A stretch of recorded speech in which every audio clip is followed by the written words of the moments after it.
नमस्कार बंधुगण, आम शास्त्र रे सूर्यदेव को जल अर्पण करिवार विशेष महत्व रही। प्रतिदिन सूर्यदेव को अर्घ्य देवा द्वारा मानसिक शांति, समाज रे मान सम्मान एवं उत्तम स्वास्थ्य प्राप्ति होता है। किंतु आपण जानते कि अजाणत करा जाइथिबा छोट छोट भूल जुगु आमको यार पूर्ण फल मिली न थाए। आज भिडियो रे आमे जानिबा सूर्यदेव को जल चढ़ाइबार सठिक नियम एवं विधि विषय रे जहाँ प्रत्येक व्यक्ति जानिबा निहाती जरूरी। बंधुगण, नियम 1, सठिक समय सूर्यदेव को जल चढ़ाइबार सबुठारो श्रेष्ठ समय हेउछि सूर्य उदय समय। सूर्य उदय हेबार 1 ରୁ 2 घंटा मध्य जल अर्पण करिबा उचित। दिन 9टा किंबा तापरे जल देवा द्वारा तेजस्वी किरण जुगु एहार शुभ फल कमी जाए। बंधुगण, नियम 2, सठिक दिग। सूर्यदेव सदासर्वदा पूर्व दिगरु ही उदय हुअन्ति। जदि मेघुआ पाग जुगु सूर्य उदय दृश्यमान हेउनाहांति तथापि पूर्व दिग को मुह करी ही जल अर्पण करंतु। नियम 3, स्नान करिबा बाध्यतामूलक। बिना स्नान रे सूर्यदेव को जल अर्पण करिबा अशुभ माना जाए। स्नान करी शरीर पवित्र हेबा परे ही अर्घ्य दियंतु। नियम 4, पात्रर चयन। सूर्यदेव को जल देवा पाई सदासर्वदा तंबा, लोटा किंबा माटी पात्र व्यवहार करंतु।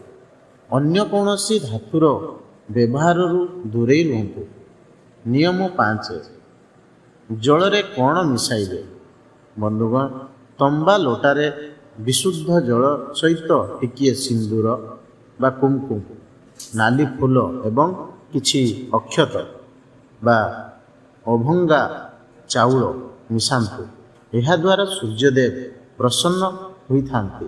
बंधुगण, नियम 6, दृष्टि केउठी रहिबो।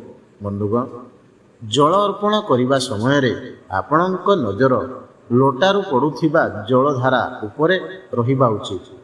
एई जलधारा माध्यम रे सूर्य किरण आम शरीर रे सकारात्मक ऊर्जा भरी थाए। बंधुगण, नियम 7, मंत्र जप।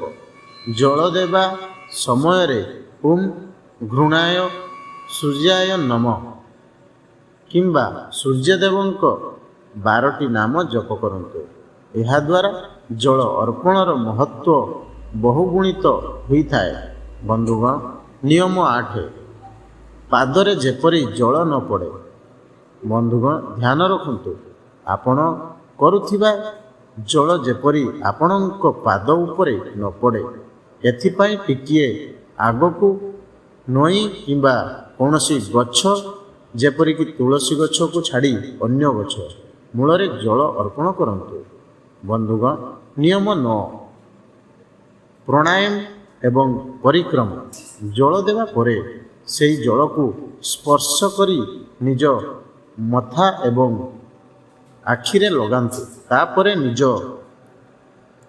स्थान रे 3 थर बुली परिक्रमा करी सूर्यदेव को प्राणायाम करंतु। नियम 10, नियमितता एवं सात्विकता। प्रतिदिन गोटे निर्दिष्ट समय रे जल देवार अभ्यास करंतु।